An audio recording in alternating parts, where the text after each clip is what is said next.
Sources say Nitish Kumar to meet governor at 4 p.m. this afternoon. So it is quite clear now that Nitish Kumar may offer to resign and, of course, then form a government with the help of RJD and other allies. It would be back to the same scenario that Nitish Kumar had actually abandoned earlier. The Mahagathbandhan government in Bihar had lasted for 21 months. And then, of course, after the last state elections, the JDU and the BJP combined formed the government with Nitish Kumar as the chief minister. Now, with this political churn that we are seeing, we are waiting to see what happens next. What is the kind of permutation and combination that develops as a new government is likely to be formed now if Nitish Kumar steps down and if he has decided to abandon the BJP. That would mean that new allies would be required for Nitish to stay in power.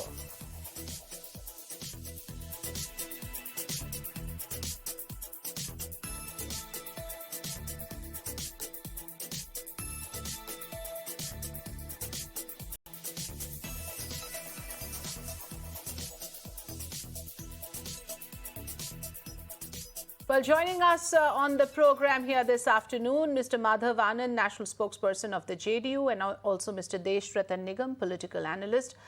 First, coming to you, Mr. Nigam. Now, these are interesting developments. I'm sure you're watching them very closely for what Mr. Nitish Kumar is all set to do.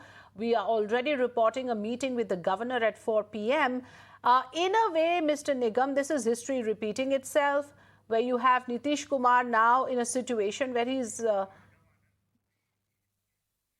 has decided to go back to his previous allies, so to speak, the RJD. That's the big question. Why has Nitish decided to go back to the allies he discarded? Okay, I'm told that we should go across to Mr. Madhav Anand first while we fix the connection with the other guests. Yes, Mr. Anand, very good afternoon to you. Can I put that question to you on what you make of these developments? Already the BJP ministers are saying that we are not going to resign. Under the circumstances, what is the next step now with Nitish Kumar deciding to meet the governor? What is the plan of the JDU here? First of all, thank you for giving me opportunity to put forward my party's view. I can say all is not well between JDU and BJP. Gap between BJP and JDU seems to be widening, and Honorable Chief Minister has called a meeting of all MPs and MLAs in Patna. You are aware about this. And at the same time, he has requested for a meeting with the Honorable Governor. So let's see what kind of decision is going to be taken by the party, because still meeting is going on. And as far as the future alliance is concerned, I can say it's premature to make any statement on this. So we should wait for another 2-3 hours. If there will be certain development, definitely we will be in the position to express our views on the future alliance. As of now, it's the NDA government. But what is going to be happening in future, we don't know. And I don't think we should make any comment. But you're already admitting, Mr. Anand, that the gap has widened between JDU and BJP and there can be no going forward with this combination. Is that something that you are confirming for us, that JDU, BJP cannot continue in Bihar anymore? Very quickly. Yes, there is a gap. There is a huge gap. There is a huge gap between JDU and the BJP. But at the same time, I cannot make any comment until unless the decision will be taken by the party. Still, the meeting is going on, which is taken by the Honorable CM of Bihar, and we should wait for another 2-3 hours. And of course, the Honorable CM has requested for a meeting with the governor. Yes. So I think in another 2-3 hours, we will get a clarity on the future alliance also, whether we are going to interact with the BJP or there will be some other partner. So that we will come to know after 2-3 hours. This is the certain development as of now. Okay. Mr. Nigam, isn't this a setback for the BJP to lose yet another ally? I mean, after the Shiv Sena, the Akalis, the PDP, and this time the JDU also has decided to abandon the BJP. Afrida, in fact, if you look in the long term, then it's not a setback for BJP. It was always said that BJP should have gone alone in the previous election and they probably would have done better. That was the feedback from the ground. Now, if this flip-flop happens, then probably I think there will be some problem within the JDU because the things were quite smooth. Because of the RCP Singh, who was the chief architect of the JDU, and his stature was growing, and some kind of insecurity with Nitish Kumar. I think these so-called widening of the gap has taken place, and therefore one has to be very, very clear. In the long term, what does JDU want? In the short term, it's fine. Probably Nitish Kumar is on the last leg of his career as a political party, in the sense of leadership. So he just wants to smoothly continue, in the sense that so you should be very, very careful. In fact, the JDU should be very careful for the next elections that take place. Well, Congress and RJD has already decided to support Mr. Nitish Kumar. So, in a way, it is, an open and shut case that these three parties can get together now and form the next government. Mr. Sandeep Ghosh, what do you make of these developments? Do you see the RJD, the JDU and the Congress coming together in Bihar in the next few days and forming a government? Afrida, that's entirely possible, because Congress especially has been desperate to stitch up alliances wherever is possible, irrespective of ideology or past relationship. That's why the NDA government came into being in Maharashtra. And so, or earlier they tried to get into bed with JDS in Karnataka. So Congress would be very happy to do it, because they are really trying to cobble up alliances, and without that they can't, have their toehold in any of some of these states where they've got totally marginalized. So that's not a matter of surprise. The issue is, what is Nitish Kumar what he can get out of such an alliance. That's, I think, the bigger issue. And there, my own guess is, Mr. Nigam had a point of view. Nitish Kumar, even before 2014, he was taking a gamble that Mr. Modi may not come in, or BJP may not come in with a strong majority. In that situation, if there is an opposition consensus for a PM, then his name would prop up.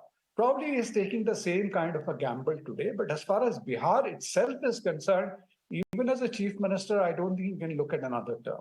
He has lost his energy, he's lost his grip, and I don't think his personal equity is that high any longer.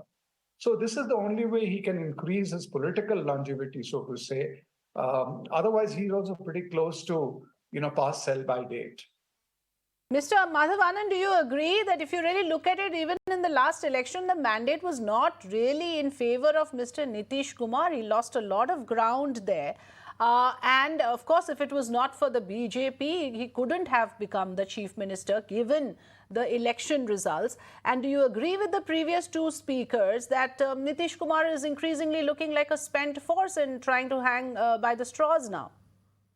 I don't agree. See, Nitish Kumar is the tallest leader in Bihar.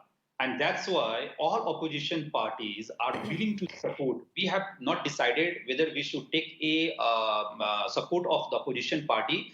But you, at the same time, you are aware, all opposition political parties, whether it is RJD, Congress, CPI, CPM, Male, Majiji party, all are willing to support the Honorable Chief Minister because he's the tallest leader.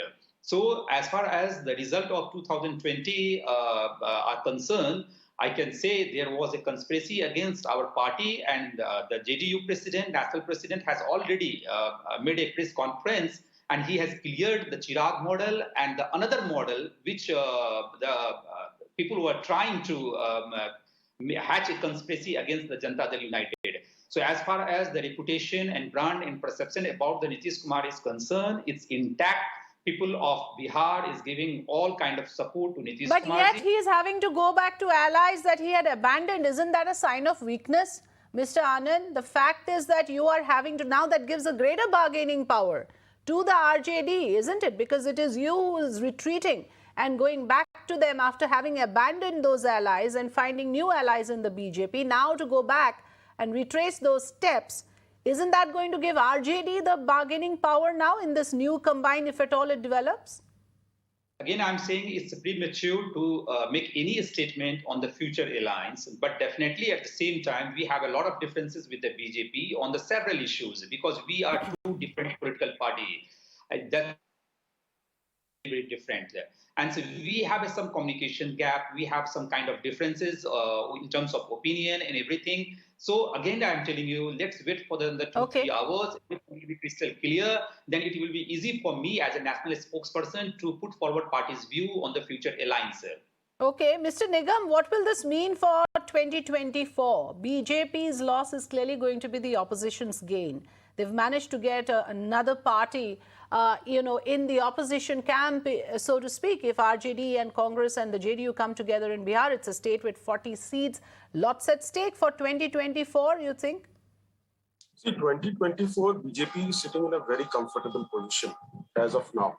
And let me tell you, this was a pre-poll alliance. Pre-poll alliance has more sanctity than the post-poll alliances. Even the law says so. Supreme Court in a judgment, I think it was Manoj Prasad's case, has clearly said that the pre-poll alliance has a better sanctity and more sanctity than the post-poll alliance. So people are also watching. The popular mandate was for the JDU and the BJP to rule and to govern the Bihar.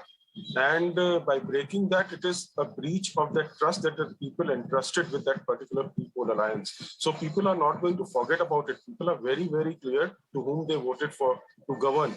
And especially when the BJP was the largest party out there. And it had very clearly made it very clear that Nitish Kumar, despite being of a smaller party, having 47, 48 MLAs, he was made the chief minister. BJP was very magnanimous. And people also understand that BJP, instead of having his own person as the chief minister, they went for, JDU's Nitish Kumar as the chief minister. I think Nitish Kumar is unable to handle the issues within his own party. The RCP, since growing stature within the party, who was the chief architect of the JDU, and the difference is because this sense of insecurity in Nitish is quite baffling for me, based on the RCP scene's, stature, and you feel quite, insecure on account of that. And I certainly feel, I think... It's on core issues as well, Mr. Nigam. There are differences, that the JDU is not on the same page, whether it's the Uniform Civil Code, even on the issue of triple talaq, on the issue of Article 377. There were differences, core ideological differences. So in that sense, do you think it was an unlikely alliance in many ways if you do not, concur with each other on these important national issues? See, JDU was not blind when they went into pre-poll alliance. These were issues on the manifesto of the BJP. So with a clear knowledge, they went with the pre-poll alliance, and then backing out on these issues is clearly, breach of trust with the people. And the people, I'm surely, the voters are clearly watching, because you went into a pre-poll alliance, you didn't oppose all these things while campaigning. Now you are making these issues. Then these issues, I don't think matter. It is something else which matters, is to somehow continue on his last leg of political career and to sail smoothly, and then probably think about his next strategy afterwards. Okay, let me have a quick last word from Mr. Sandeep Ghosh. One of the things that's being said is also that Mr. Nitish Kumar is not willing to play second fiddle to the BJP, and he doesn't want a Maharashtra-like situation, and therefore this is a preemptive move. Do you concede with that, sir? Yeah, it is preemptive both from his side, because he is to, as I said, he has to increase his political longevity, and he's trying to do what he considers to be the best thing for him to do. Like the things you cited just now, whether it's the caste census, etc., these are cards he has developed because he thinks that is what's going to give him more currency. And he has done that in the past as well, moved away from what was originally discussed, because if he thought taking a certain position, like wearing a skull cap, etc., was going to give him greater acceptability, he does that. So those are his political moves. I don't think that is really something. But to answer your question, today it has been established that the Lok Sabha elections and state elections are viewed very differently by the constituencies. So you cannot really take it for granted, even assuming the government falls and they have a MBA kind of a setup here. That will really spoil BJP's prospects in 2024. Okay. Right. Unless it happens nationally. Yeah. Yes, we'll know in a couple of hours what happens. 4 o'clock is the meeting between Nitish Kumar and the governor. Following that, what announcements are made, we'll keep a close watch. Thanks very much, Mr. Madhav Anand, Deshrathan Nigam and Sandeep Ghosh for joining.